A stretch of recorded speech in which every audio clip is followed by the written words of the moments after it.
Welcome to our channel. Before we begin, make sure you subscribe and hit the notification bell so you never miss a video like this one. Today, we are going to look at some of the most powerful, haunting, and historically significant photographs and documented images related to one of the darkest chapters in all of human history: slavery. These are not just old images. Each one tells a story of a real human being, a real name, a real life, a real wound that the world is still healing from. Some of these images will shock you, some will break your heart, some will fill you with anger, but all of them will make you understand history in a way no textbook ever could. Let us begin. The Scourged Back, Gordon, 1863. In 1863, a photograph was taken at a Union Army medical examination camp in Baton Rouge, Louisiana, that would change the course of American history. The man in the photograph is known only as Gordon. He was an enslaved man who had escaped from a plantation in Mississippi in March of 1863, walking approximately 80 miles through swamps and wilderness to reach the safety of Union Army lines. When Union Army doctors examined Gordon upon his arrival, they documented what they saw. Gordon turned his back to the camera, and the photographer captured an image that no one who has ever seen it can forget. Gordon's entire back, from his shoulders to his lower waist, was covered in massive, raised, rope-like scars. The scars were not from a single whipping. They were the accumulated result of years of systematic, repeated torture. The tissue had grown into thick keloid ridges that made his back look like a landscape carved by violence. The photograph was reproduced as a carte de visite, a small calling card format photograph that was enormously popular at the time and distributed widely throughout the northern states by abolitionist organizations. Hundreds of thousands of copies were sold. The image appeared in Harper's Weekly, one of the most widely read publications in America, on July 4, 1863, under the caption, "The Scourged Back." For millions of white Northerners who had never seen the physical reality of slavery, this single photograph did what years of speeches and pamphlets could not. It made the horror undeniable. It made it visible. Gordon later enlisted in the Union Army and fought in the same war that would end the institution that had nearly destroyed him. His full name, his age, his life after the war, all of it remains unknown. What remains is that one photograph, and the world will never forget it. Delia and Drana, the Harvard daguerreotypes, 1850. In 1850, a Harvard professor of zoology named Louis Agassiz commissioned a series of daguerreotypes of enslaved people on a plantation in Columbia, South Carolina. Agassiz was developing a racist scientific theory called polygenism, the belief that different human races were actually separate species, with black people placed at the bottom of a constructed hierarchy. He wanted photographic evidence to support his theory. The subjects of these photographs were enslaved people who had no choice but to comply. They were ordered to remove their clothing and stand before the camera. Among them were a woman named Delia and her father, a man named Renty, and others including a woman named Drana and her daughter Delia. The photographs show human beings stripped of their dignity by force, photographed not as people but as specimens, as objects of scientific curiosity. Agassiz's theory was, of course, complete pseudoscience. It was used to justify slavery and was later exposed as fraudulent. But the photographs themselves survived. For over a century, they sat forgotten in the Peabody Museum at Harvard University. In the 1970s, a historian, Elaine Nichols, rediscovered them. In 2019, Tamara Lanier, a Connecticut woman who believes she is a direct descendant of Renty and Delia, sued Harvard University for possession of the photographs, arguing that her ancestors' images were taken without consent through an act of violence, and that she and her family are the rightful owners of their own family's likenesses. The lawsuit was dismissed by the courts, but the moral argument remains powerful and unresolved. These daguerreotypes are among the earliest known photographs of enslaved people in American history. They were taken to dehumanize. Today, they serve as evidence. They remind us that behind every racist theory, there are real human beings who suffered for it. Frederick Douglass, the most photographed American of the 19th century, 1841 to 1895. In 1841, a young man stood up at an abolitionist meeting in Nantucket, Massachusetts, and began to speak. He was 23 years old. He had escaped slavery in Maryland 3 years earlier. His name was Frederick Douglass, and when he opened his mouth, the audience fell silent. His voice was powerful, his language precise, his testimony devastating in its detail. From that moment, Frederick Douglass became one of the most important figures in American history. What many people do not know is that Frederick Douglass also became the most photographed American of the entire 19th century. He understood it with extraordinary clarity the power of photography. He sat for more formal portraits than Abraham Lincoln, Ulysses Grant, or any other public figure of his era. He did this deliberately. At a time when the dominant images of black people in American culture were degrading caricatures, wide-eyed, grinning, simple-minded, Douglass sat for photographs with an expression of complete and uncompromising dignity. His gaze in every photograph is direct. His posture is formal. His expression is serious, composed, intelligent, and undefeated. He wrote and spoke extensively about photography, calling it a democratic art form that could give people control over their own image. He argued that photography could fight racism by showing black people as fully human, fully capable, fully worthy of respect and freedom. He escaped slavery by forging a pass and disguising himself, eventually settling in New Bedford, Massachusetts, before rising to international prominence. His autobiography, Narrative of the Life of Frederick Douglass, an American Slave, published in 1845, became one of the most important books ever written in America and was translated into multiple languages. When we look at the photographs of Frederick Douglass today, and there are more than 160 known portraits, we are not just looking at a man. We are looking at a deliberate, carefully constructed act of resistance. Every photograph was a declaration. I am a human being. I am not what you say I am, and I will not look away. Gordon. Being examined by Union Army doctors. The medical record, 1863. Just days after the photograph of Gordon's back was taken in 1863, a second documentation was made of the same man. In this record, Union Army medical officers wrote in clinical detail about the condition of Gordon's back, noting the severity and extent of the scarring. Their language is detached, professional, almost cold, the language of men trained to document rather than feel. Yet the words they wrote are devastating. They note that the wounds were consistent with repeated floggings over many years. They note that the scars had fully healed and hardened, meaning the beatings had occurred at regular intervals across a long period of time. The medical record describes in precise terms what the photograph shows visually.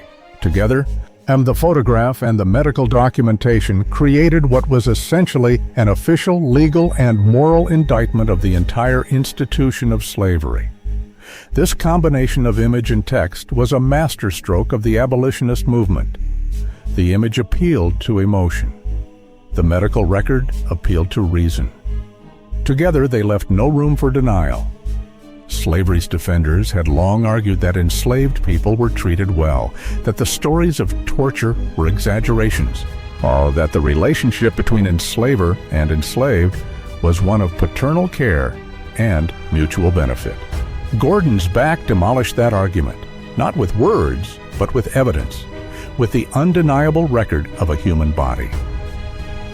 It is estimated that within months of the photograph's publication, recruitment into the United States Colored Troops, the African American units of the Union Army increased significantly. A man who had hesitated to risk their needs found in Gordon's photograph a reason that required no further explanation. Gordon's body became a recruiting poster. His suffering became a call to arms. Sojourner Truth. I sell the shadow to support the substance. 1864. In 1864, a photograph was taken of a woman who had been born into slavery in Swartakill, New York, in approximately 1797. Her birth name was Isabella Bonfrey. She had been sold multiple times before escaping in 1826 with her infant daughter. She later sued in court for the return of her son, who had been illegally sold to Alabama, and she won. She became the first black woman to win a legal case against a white man in the United States. She renamed herself Sojourner Truth. In the photograph taken in 1864, Sojourner Truth sits in a chair, dressed formally in a neat gray dress, a white shawl, and a white cap. She holds knitting needles in her hands. On the table beside her is a small vase of flowers. She looks at the camera with an expression that communicates extraordinary inner strength. She looks like a grandmother. She looks like a queen. She looks like a woman who has seen everything and survived it all. Sojourner Truth understood photography the same way Frederick Douglass did. She commissioned and sold her own carte de visite photographs at her lectures and public appearances, using the money to fund her abolitionist work. At the bottom of her photographs, she printed the words, "I sell the shadow to support the substance." The shadow was the photograph. The substance was the real work of ending slavery. She was approximately 67 years old in this photograph. She had been enslaved for the first 29 years of her life. She would live until 1883, spending those decades fighting not only against slavery, but for women's rights as well. At a women's rights convention in Akron, Ohio in 1851, and she delivered the speech that history would later call, "Ain't I a Woman?" One of the most powerful and brief speeches in American history, dismantling with quiet force every argument that black women were less deserving of rights and dignity than white women. The photograph from 1864 captures a woman who had turned her life suffering into a weapon for justice. The Brooks Slave Ship Diagram. 1788. In 1788, British abolitionists published one of the most important documents in the history of the anti-slavery movement. It was not a photograph. Photography had not yet been invented. But it was an image so powerful and so precise that it functioned with the same impact as any photograph ever taken. It was a technical diagram of the Liverpool slave ship known as the Brooks, showing in exact cross-section how enslaved Africans were packed into the hold of the vessel during the Middle Passage. The diagram showed human bodies laid side by side and stacked on wooden shelves, each person's space meticulously measured and labeled. An adult man was allocated a space 6 feet long and 16 inches wide. An adult woman was given 5 feet 10 inches by 16 inches. A child received 5 feet by 14 inches. On a single voyage, the Brooks carried 482 enslaved people packed into these spaces. The diagram was published and distributed by the Society for Effecting the Abolition of the Slave Trade in London. It was reproduced in newspapers across Britain and the American colonies. It was translated into French, German, and other languages. It was hung on the walls of public buildings and churches.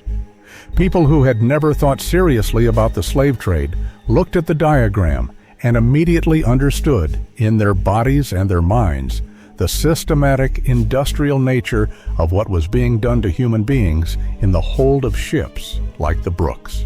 On the Middle Passage, the voyage across the Atlantic from West Africa to the Americas, was one of the most lethal journeys in human history. Historians estimate that between 1.2 and 2.4 million enslaved Africans died during the Middle Passage alone. Out of the approximately 12.5 million who were forcibly transported across the Atlantic between the 16th and 19th centuries. They died of disease, of dehydration, of suffocation, of despair. They died packed into spaces smaller than a human coffin. The Brooks diagram showed the world exactly how this was done. William Wilberforce, the British parliamentarian who led the decades-long campaign to abolish the British slave trade, called it the most effective piece of abolitionist literature ever produced. The British slave trade was abolished in 1807. The diagram had played a crucial role in making it happen. Solomon Northup, 12 years a slave, 1841. In 1841, a free black man named Solomon Northup was walking through Washington, D.C., when he was approached by two white men who offered him work as a musician. They wined and dined him, slipped drugs into his drinks, and when he awoke, he was in chains in a slave pen in the nation's capital, just blocks from the building where the United States Congress was writing the laws of a country that called itself the land of the free. Northup was a citizen of New York, a free man, a skilled farmer and violinist, a husband and father of 3 children.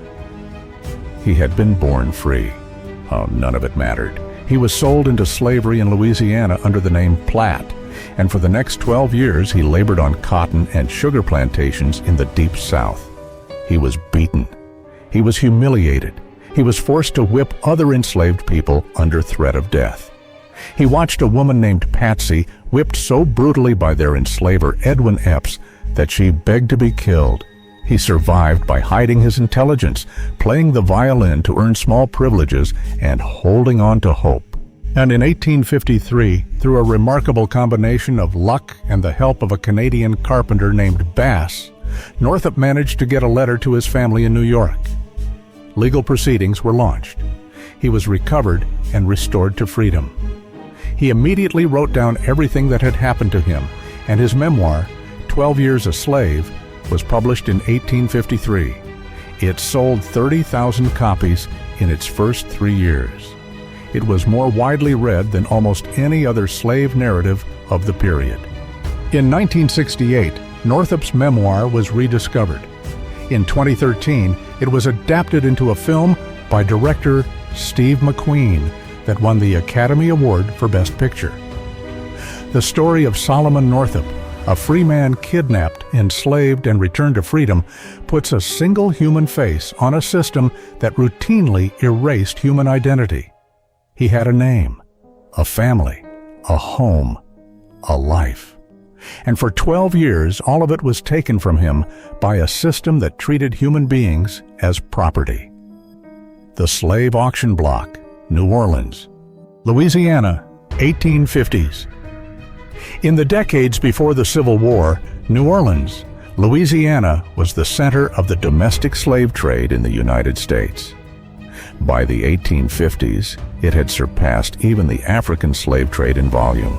Enslaved people were transported in coffles, groups of people chained together, from the upper South states like Virginia and Maryland to the deep South states of Louisiana, Mississippi, and Alabama, where the demand for labor on cotton and sugar plantations was insatiable. The auction blocks of New Orleans were brutal and public. Enslaved people were stripped, examined like livestock, made to walk, run, jump, and open their mouths so their teeth could be inspected. Families were separated without hesitation.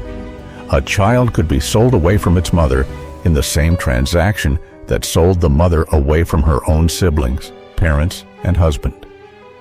Auction houses like the Saint, a Louis Hotel Rotunda, and the New Orleans slave market processed hundreds of thousands of transactions. One historian estimated that between 1820 and 1860, approximately 1 million enslaved people were forcibly relocated from the Upper South to the Deep South in what has been called the Second Middle Passage. Photographers who worked in New Orleans in the 1850s occasionally documented these scenes, though many of the images were made for business records rather than abolitionist purposes. What we see in these documented records is the cold commercial logic of slavery. Price lists, Physical descriptions, ages, skills, and prices. A skilled carpenter might sell for $1,500. A young woman considered attractive might sell for even more, with the additional horror of what that premium implied. An older man or woman, no longer considered productive, might sell for almost nothing. The auction blocks of New Orleans were demolished after the Civil War. Oh, but the spiritual and generational wounds left by the domestic slave trade, the separation of 1 million families, have never fully healed. The first known photograph of an enslaved child, 1850. In 1850, a daguerreotype was made in the American South that is believed to be one of the earliest known photographs of an enslaved child. The child in the photograph is very young, perhaps 3 or 4 years old, dressed in simple cotton clothing. The child stands next to a white child of approximately the same age, who is dressed in considerably finer clothes. In wealthy planter families throughout the South, it was common practice for enslaved children to serve as companions and playmates for the children of the plantation owner. These relationships were often warm in the way that such relationships between captive and captor can appear warm, full of genuine affection on both sides, all while completely obscuring the profound inequality and violence that structured every aspect of their lives. The enslaved child in this photograph has no recorded name. The white child is identified in the family records that accompany the photograph. This is itself a profound statement about how slavery operated. The white child's name, family, history, and future were considered worth recording and preserving. The enslaved child was considered property, and property did not require a biography. Historians who study the lives of enslaved children have noted that childhood under slavery was brief and conditional. Children could be sold at any time. They began performing labor, carrying water, gathering wood, minding younger children, from as early as 5 or 6 years old. By the age of 12 or 13, they were typically doing full adult labor in the fields. The warmth of a childhood friendship was no protection against the cold calculations of the slave market. The white child in this photograph very likely grew up and remained in the South.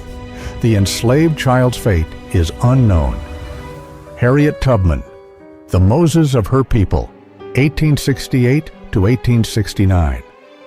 In 1868 or 1869, a photograph was taken of a woman who had, by that point, become one of the most wanted people in the American South. She was short, barely 5 feet tall. And then she had a scar on her forehead from a 2-pound lead weight thrown at her by an overseer when she was a teenager. She suffered throughout her life from narcolepsy, sudden uncontrollable episodes of sleep, caused by the same blow. Her name was Harriet Tubman. She was born Araminta Ross around 1822 on a plantation in Dorchester County, Maryland. She escaped slavery in 1849, walking alone through the night. Following the North Star and the instructions whispered to her by strangers connected to the network that would later be called the Underground Railroad. She reached Philadelphia, Pennsylvania, and freedom. But Harriet Tubman did not stay in freedom. She went back. 13 times over the next decade, she returned to Maryland, guiding approximately 70 enslaved people to freedom through the Underground Railroad's secret network of safe houses and hidden routes. She operated at night, or in winter, relying on a combination of extraordinary courage, intimate knowledge of the landscape, and a pistol she carried in her belt. She used the pistol not only against slave catchers, but against any member of her group who considered turning back. "You'll be free or die," she reportedly told them.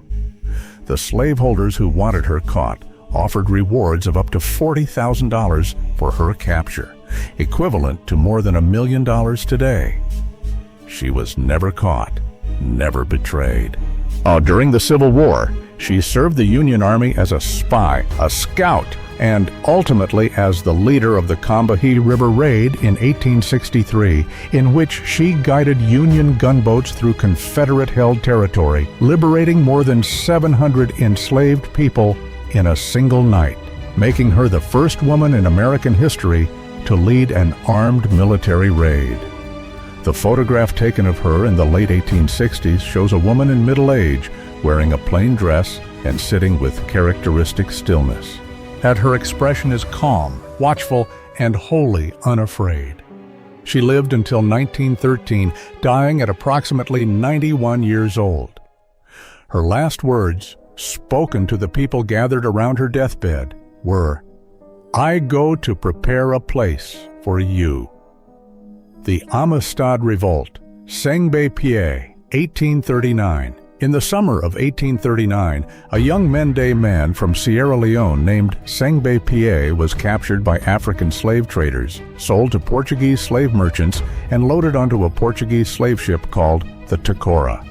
He survived the brutal Atlantic crossing and arrived in Cuba, where he was illegally purchased by two Spanish planters in violation of laws that had technically banned the international slave trade. He was given the Spanish name José Ruiz. He was loaded onto the Cuban schooner La Amistad along with 53 other captive Africans bound for another part of Cuba. On the third night of that voyage, Sengbe Pie broke free of his chains using a nail he had found on the ship's deck. He freed the other captives. In the darkness and chaos that followed, the Africans seized control of the ship, killing the captain and the cook and ordering the two Spanish planters to sail them back to Africa. The Spanish planters deceived them, sailing east during the day when the Africans could navigate by the sun, then reversing course at night. For nearly 2 months, the Amistad drifted in this way along the eastern coast of the United States, while drawing the attention and eventually the intervention of the United States Navy. The ship was seized off the coast of Long Island, New York, and the Africans were imprisoned and put on trial for murder and mutiny. The case went all the way to the United States Supreme Court. Former President John Quincy Adams, then 73 years old and serving in the House of Representatives, argued on behalf of the Africans in the Supreme Court in one of the most powerful legal arguments ever made against slavery. On March 9, 1841, the Supreme Court ruled in favor of the Africans, finding that they had been illegally captured and had the right to free themselves by any means necessary. Sengbe Pie and the surviving 35 Africans were returned to Sierra Leone in 1842. A portrait of Sengbe Pie, painted while he was imprisoned in New Haven, Connecticut, as shows a young man with a direct, composed gaze, a man who knew exactly what he had done and why, and who was prepared to die for it. His story is one of the few in the history of the transatlantic slave trade with a moment of legal triumph. For the hundreds of thousands of others who never made it to shore, there was no trial, there was no Supreme Court, there was only the ocean. The contraband camps, Civil War, 1861 to 1865. In May of 1861, just weeks after the Civil War began, three enslaved men named Frank Baker, James Townsend, and Shepard Mallory crossed the James River by canoe and presented themselves to Union General Benjamin Butler at Fort Monroe, Virginia. Their enslaver had intended to use them to build Confederate fortifications. Instead, they ran. Butler faced a legal dilemma. The Fugitive Slave Act technically required the return of escaped enslaved people to their owners. But Virginia had seceded from the Union, making its citizens technically enemy nationals. Butler declared the three men contraband of war, seized enemy property, and refused to return them. The decision was unofficial and improvised, but within weeks, hundreds more enslaved people were arriving at Fort Monroe. Within months, thousands were coming to Union lines across the South, often carrying their children on their backs, having walked for days through a hostile territory. They were called contrabands, a dehumanizing term that nonetheless represented a legal protection that allowed the Union Army to keep them. The camps that formed around Union Army forts became some of the most remarkable and chaotic communities in American history. They were overcrowded, underfunded, and racked by disease. But they were also places of extraordinary human resilience. Photographs of contraband camps show people who had walked out of slavery doing everything they could to build a life. There are images of schools. One of the first things formerly enslaved people organized in the camps was education, because reading and writing had been systematically denied to them for generations. There are images of churches, of families reuniting, of children sitting in rows learning the alphabet. By the end of the Civil War, approximately 500,000 enslaved people had made it to Union lines. Their labor, their intelligence, and their military service as United States colored troops contributed enormously to the Union victory. They were not passive recipients of freedom. They helped create it. The United States colored troops, 1863 to 1865. In 1863, following the issuance of the Emancipation Proclamation, the United States government formally authorized the enlistment of black men into the Union Army. And they were organized into units called the United States Colored Troops. By the end of the Civil War, approximately 180,000 black men had served in the Union Army and another 19,000 in the Union Navy. They made up nearly 10% of the total Union fighting force. They fought in more than 450 engagements and 40 major battles. More than 40,000 of them died, a death rate approximately 35% higher than that of white Union soldiers, partly because Confederate forces routinely executed black prisoners rather than taking them captive. The most famous of the black Union regiments was the 54th Massachusetts Infantry, which led the assault on Fort Wagner, South Carolina in July of 1863. The assault failed. Nearly half the regiment was killed, wounded, or captured. The regiment's white commanding officer, Colonel Robert Gould Shaw, was killed and buried in a mass grave with his men, an act intended as a dishonor by the Confederates, but which Shaw's own family later said was exactly where he would have wanted to be. The story of the 54th Massachusetts was told in photographs, in paintings, and eventually, in 1989, in the Academy Award-winning film, Glory.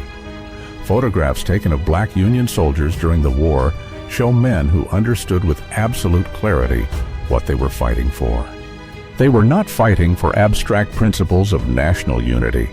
They were fighting for their families, for their children, for the end of the institution that had defined and deformed their entire lives. Their service and sacrifice were instrumental in ending American slavery. When the war ended, most of them were denied the land, the recognition, and the full citizenship that they had earned with their blood. The Freedmen's Bureau, photograph of a classroom, 1865 to 1870.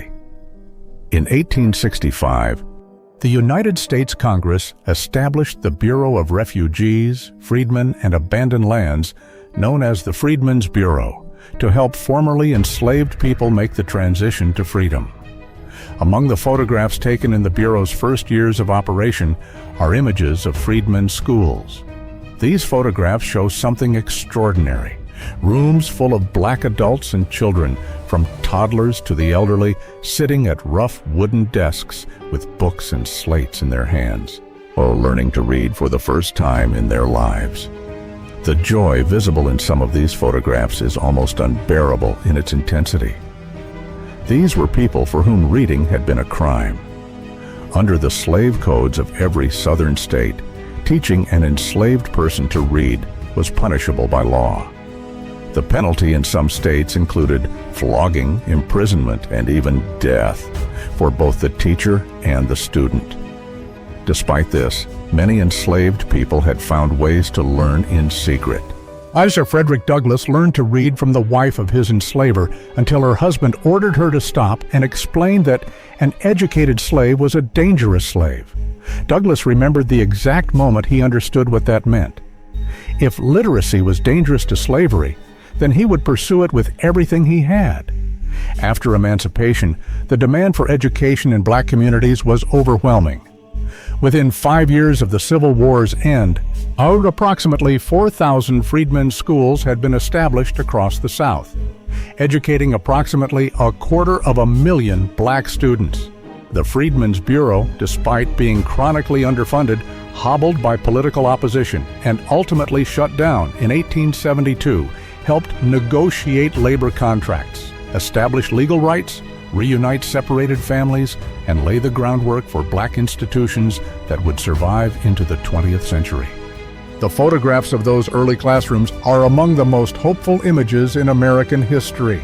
They show a people who had been told for generations that they were incapable of learning, teaching themselves and their children in every available moment, using the power of knowledge to build a future out of the ruins of slavery. Henry Box Brown, the man who mailed himself to freedom, 1849. In 1849, an enslaved man in Richmond, Virginia, devised one of the most remarkable escape plans in the history of American slavery. His name was Henry Brown. He was a factory worker at a tobacco company, a man of unusual intelligence and courage. His wife and children had recently been sold to a planter in North Carolina, an act of casual cruelty that destroyed his family and, he later said, resolved him completely in his determination to escape. Henry Brown asked a sympathetic white shopkeeper named Samuel Smith to help him build a wooden crate, exactly 3 feet long, 2 feet wide, and 2.5 feet deep. On March 23, 1849, Henry Brown climbed into the crate. The crate was labeled dry goods and addressed to abolitionists in Philadelphia. It was shipped by Adams Express Company. The journey from Richmond to Philadelphia took 27 hours. For much of that time, the crate was stored upside down, and despite the label, "This side up" written on the lid. Brown spent hours with blood pooling in his head, unable to right himself, certain he was dying. He survived. When the crate arrived at the Philadelphia Anti-Slavery Society office and was opened, Henry Brown emerged, reportedly said, "How do you do, gentlemen?" and then sang a psalm of thanksgiving. The abolitionists named him Henry Box Brown on the spot. His story was immediately published and spread throughout the anti-slavery press. He toured the North giving lectures and displaying the famous box. He moved to England, where he continued his abolitionist work for years. His story stands as a testament to the extraordinary lengths to which enslaved people would go to reclaim their freedom. The willingness to endure suffocation, pain, and near death in a wooden crate rather than live one more day in bondage. The box that Henry Brown shipped himself in is preserved today at the Smithsonian National Museum of African American History and Culture in Washington, D.C. Ellen and William Craft, Disguise and Courage, 1848. In 1848, an enslaved couple in Macon, Georgia, executed an escape plan of breathtaking ingenuity and audacity. Ellen Craft was a light-skinned woman, the daughter of her enslaver, who could pass as white. Her husband William was a skilled cabinet maker. Together, they hatched a plan. Ellen would disguise herself as a young white gentleman, a sickly southern planter traveling north for medical treatment. William would pose as her enslaved manservant. Ellen cut her hair, dressed in men's clothing, wore green-tinted spectacles to obscure her eyes, wrapped her right arm in a sling. Because she could not write and feared having to sign registers at hotels, and the two of them walked out of slavery and traveled openly by train and steamboat, from Georgia to Philadelphia. The journey took 4 days. They traveled through first-class cabins and hotels. Ellen was seated next to a United States Army officer at dinner on one leg of the journey. The audacity of the plan was matched only by the terror that must have accompanied every single moment of it, knowing that discovery meant, at minimum, a return to slavery and, almost certainly, death. They arrived in Philadelphia on Christmas Day, 1848, and were immediately connected with William Still of the Philadelphia Anti-Slavery Society. Their story was published, and they became celebrated figures in the abolitionist movement. After the Fugitive Slave Act of 1850 made even northern cities dangerous for escaped enslaved people, the Crafts fled to England, where they lived for nearly 2 decades, lecturing, writing, and educating 2 of their children. They returned to the United States after the Civil War and established a school for black children in Georgia. Their memoir, Running 1,000 Miles for Freedom, published in 1860, remains one of the most remarkable documents of the anti-slavery era. Ellen Craft's disguise, the green spectacles, the arm sling, the men's clothing, is preserved in historical records as one of the most creative acts of resistance against slavery ever documented. The last American slave ship, the Clotilda. 1860. In 1860, a wealthy Alabama businessman named Timothy Meeher made a bet. He wagered $50,000 that he could successfully smuggle a cargo of enslaved Africans into the United States, despite the fact that the international slave trade had been federally prohibited since 1808, a crime punishable by death. He commissioned a ship called the Clotilda, captained by William Foster, which sailed to Ouidah on the coast of present-day Benin in West Africa and purchased approximately 110 young people, many of them teenagers, from a local king named Glile. The Africans were packed into the ship's hold and transported across the Atlantic. The entire voyage was conducted in secret and in defiance of both American law and the Royal Navy, which patrolled the Atlantic to intercept slave ships. The Clotilda arrived in Alabama in July 1860. Meeher immediately distributed the Africans among himself, his brothers, and his business associates. To destroy the evidence, the Clotilda was burned and sunk in the Mobile Delta. The African captives were enslaved on Alabama plantations for 5 years until emancipation. After freedom, many of them settled together in a community they founded themselves near Mobile, Alabama, which they called Africa Town. In 2019, marine archaeologists discovered the wreck of the Clotilda in the Mobile River. Its identification was confirmed in 2019 by a team of researchers. Among those who learned of the discovery were the direct descendants of the Africans who had been aboard. One descendant, Joycelyn Davis, said upon hearing the news, "We've been believing for years that this was real. Now we know." The Clotilda is the last known slave ship to have illegally imported enslaved Africans into the United States. Timothy Meeher was never prosecuted for the crime, and he lived until 1892 and died a wealthy man. The community of Africa Town, founded by his victims, still exists. The Dred Scott Decision, a document of injustice, 1857. In March of 1857, the Supreme Court of the United States issued a ruling that would push the country to the edge of civil war. The case involved an enslaved man named Dred Scott, who had been the property of a United States Army surgeon and had lived with his enslaver for years in the free state of Illinois and in the free territory of Wisconsin before being returned to the slave state of Missouri. Scott sued for his freedom, arguing that his residence in free territory had made him a free man. The case worked its way through the courts for more than a decade. In 1857, Chief Justice Roger Taney, himself a former slaveholder, had delivered the majority opinion of the Supreme Court. The ruling had 2 devastating components. First, it held that Dred Scott was not a citizen of the United States, that no person of African descent, whether enslaved or free, could ever be a citizen of the United States. Second, it held that Congress had no constitutional authority to ban slavery in any territory of the United States, effectively nullifying the Missouri Compromise and threatening to open every state and territory to slavery. Photographs of Dred Scott taken around the time of the decision show a man in his 60s, tired-looking, wearing a plain dark coat. He does not look like a legal symbol or a historical turning point. He looks like a man who is exhausted.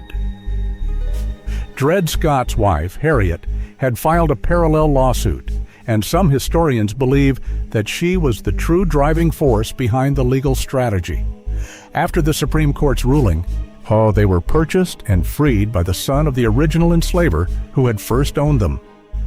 Dred Scott worked as a hotel porter in St. Louis. He died of tuberculosis in 1858, less than 2 years after the Supreme Court had ruled that he was not a person in the eyes of American law. His grave in St. Louis is now a recognized historical site. The Dred Scott decision was overturned by the 14th Amendment to the Constitution, ratified in 1868, which granted citizenship to all persons born in the United States.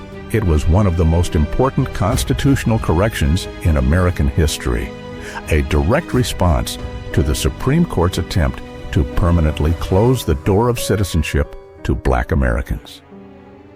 Every photograph, every document, every name we have looked at in this video represents a real human being. Not a statistic, not a symbol, a person who was born, who loved someone, who hoped for something, who suffered more than most of us can imagine, and who, in many cases, found ways to resist, to survive, and to build something meaningful out of the ruins of what was done to them. The history of slavery is not a history to be ashamed of watching. It is a history that demands to be understood. Because we cannot fix what we refuse to see. We cannot heal what we pretend never happened. We cannot build the kind of world these people deserve to live in without first looking honestly at the world they were forced to endure. If this video moved you, if it taught you something, if it made you think differently about the history you thought you knew, please share it. Share it with someone who needs to see it. Share it with a young person in your life who is still learning what history really contains. Leave a comment below telling us which story hit you the hardest. Every comment, on every share, every subscription to this channel is how we keep these stories alive. History is not something that happened to other people. History is the reason everything around you is exactly the way it is. Subscribe to the channel. Click the notification bell. We will see you in the next video. And we promise, there will always be more stories worth telling.